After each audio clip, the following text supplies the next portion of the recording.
اقتدار اگر امیر معاویہ کے پاس ہو،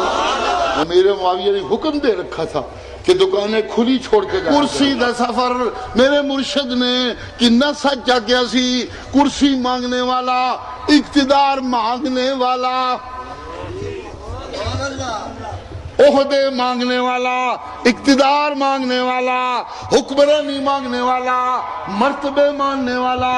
کبھی کامیاب نہیں ہوتا، اسے رب کی رحمت ساتھ نہیں رہتی، رب انہوں کلہ چھڑ دینا ہے، لے بھائی وقت گنا پوکر نہیں جو کرنا ہی، اللہ اللہ جی زرداری نو بھکسی نو اقتدار دی، پہلے جنانی مروانی پہ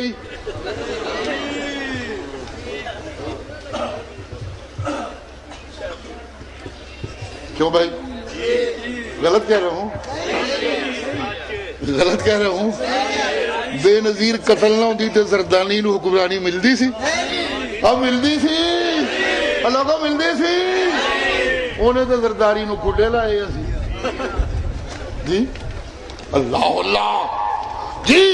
اقتدار کے طلب کرنے والے اتنے ظالم ہو جاتے ہیں کہ اس طلب میں اپنی بیویاں تک مروا دیتے ہیں، ہمیں کرسی ملنی چاہیے، ان سے یہ توقع کرنا کہ ملک کی خیر ہوگی، وطن کی خیر ہوگی، ملک والوں کی عزت کی خیر ہوگی، ملک والوں کے ایمان کی خیر ہوگی۔ اقتدار کے بھوکھوں کو جس ملک کا اقتدار مل جائے وہاں کے باسیوں کی نہ عزت محفوظ ہوتی ہے، نہ ایمان محفوظ ہوتا ہے، نہ دولت محفوظ ہوتی ہے، نہ غیرت محفوظ ہوتی ہے، وہ سب کچھ بیچ کے اپنے اقتدار کے اللہ تللو میں گم ہو جاتے ہیں، رب کی رحمت ان کے ساتھ ہٹ جاتی ہے۔ اقتدار اگر عمر کے پاس ہو،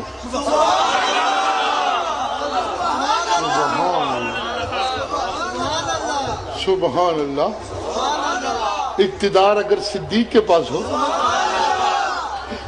اقتدار اگر امیر معاویہ کے پاس ہو، تو پھر لوگ رات کو دکانیں کھلی چھوڑ کے چلے جاتے ہیں، کوئی بند نہیں کرتا، کس کی جان ہے کہ آنکھ بھی اٹھا کر دیکھ لے۔ امیر معاویہ نے حکم دے رکھا تھا کہ دکانیں کھلی چھوڑ کے جایا کرو، میں دیکھتا ہوں کوئی چور کس طرح کسی چیز کو ہاتھ لگا۔ سبحان اللہ، سبحان اللہ۔